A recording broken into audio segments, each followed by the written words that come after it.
Samantala, bunsod ng pagkasira ng mga pasilidad sa mga apektadong lugar matapos masalanta ni Yolanda, magpapatayo ng planta ng tubig ang Philippine Red Cross upang magkaroon ng mga residente ng malinis at ligtas na maiinom.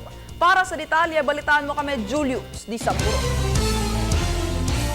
Nais makasiguro ngayon ang Philippine Red Cross na malinis pa din ang supply ng tubig na dumadaloy at iniinom ng mga residenteng nasa lalawigang matinding hinagupit ng bagyong Yolanda, kung kaya't magtatayo sila ng water purification plants para sa mga lugar na ito. Ayon kay Red Cross Secretary General Gwendolyn Pang, ipopwesto ang mga nasabing purification sets malapit sa mga water sources sa lugar. Ilan din ay ilalagay malapit sa mga ilog. Ang nasabing 500 square meter purification plant ay tinatayang aabot sa 3 hanggang 4 na araw bago makumpletong itayo.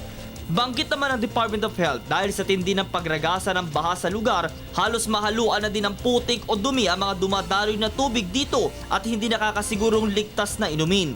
Maaari kasing ito makapagdala ng sakit sa mga residente.